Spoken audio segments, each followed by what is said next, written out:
Hey everyone, welcome to another video.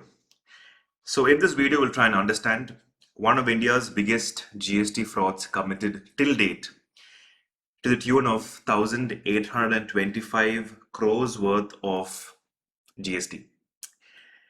Well, this was busted by DGGI Ahmedabad. DGGI stands for Directorate General of GST Intelligence, which is the intelligence wing of the GST department in each district, state, region, whatever. They have a pan-India jurisdiction. They can issue summons to any person in India. They can arrest any person in India. So it's not restricted to one state or one district or one region. They have a all India jurisdiction. So recently on 19th of April 2026, DGGI Ahmedabad arrested Mr. Kapil Chugh, who was the mastermind behind this particular big GST fraud, which he committed having an impact of 1,825 crores worth of rupees. So in this video, we'll try and understand the working mechanism of this particular fraud. It's not a very complex fraud, a very simple executive fraud, but we'll understand this with the help of examples.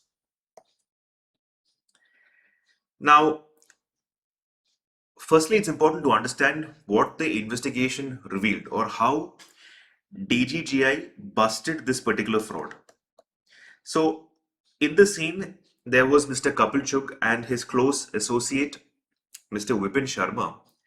And together they committed this huge GST fraud, which basically is the fraudulent availment of GST credits.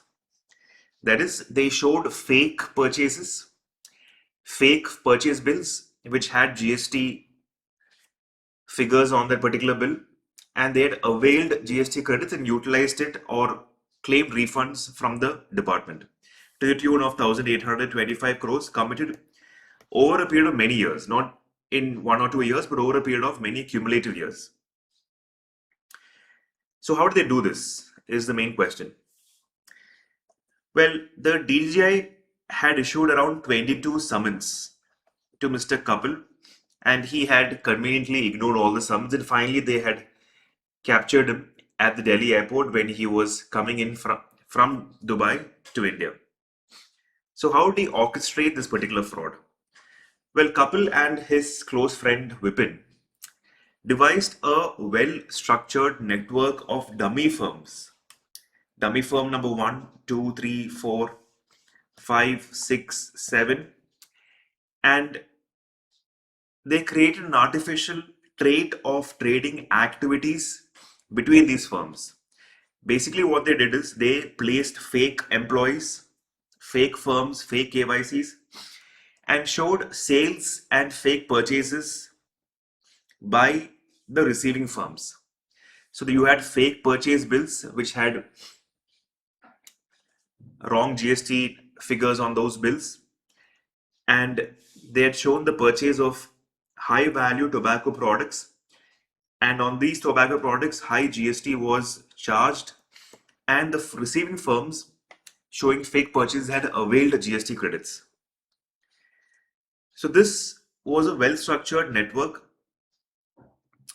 for the purpose of availing GST, wherein circular trading had happened in this particular example, where one firm was selling to another firm, which was selling to another company, to another partnership firm, to another proprietorship firm, and finally it went to entity number 8, of which Mr. Vipin and Kapil were the owners of this particular entity.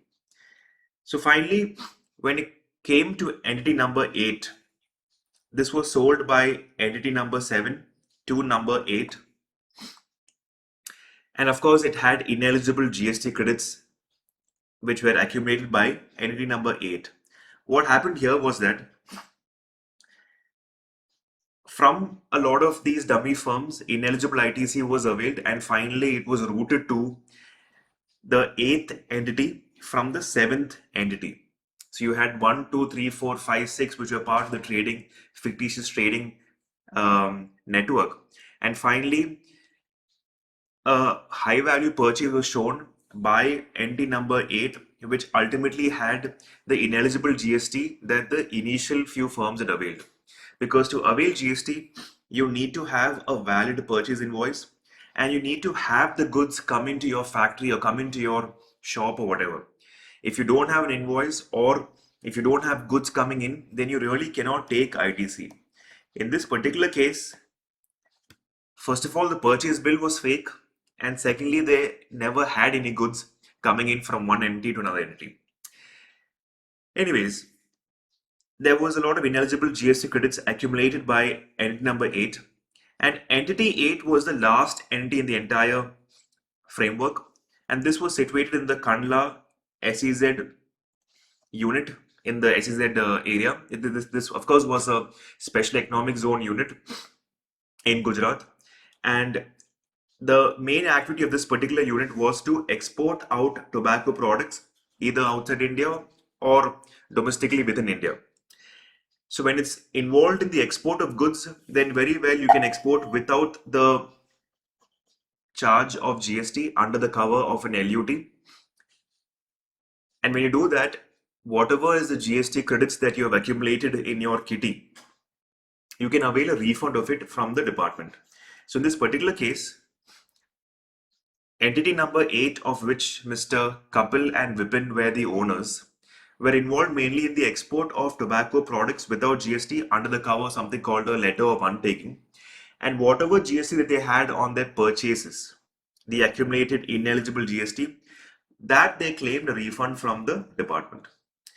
All these low value tobacco products which were purchased locally from the market were shown as high value tobacco products in their export invoices. So the export invoices were actually fake, and they showed high value tobacco products as export, inflated the turnover, the valuation of the company all went up. And when you inflate the turnover, proportionately, whatever 100% ITC you had availed on your purchases, you can claim a refund of it from the department by filing a refund application. So if the GST was rupees 100 on a particular product, and if you're exporting, GST literally 0, this 100 rupees you can claim as a refund from the department. And when you show very high turnover, there's a calculation around it, and then you can get the entire refund of the input tax credit, which was ultimately fraudulent or fake in this particular case. So therefore, we are talking about fictitious export invoices because there was no high value tobacco products at all in the scene.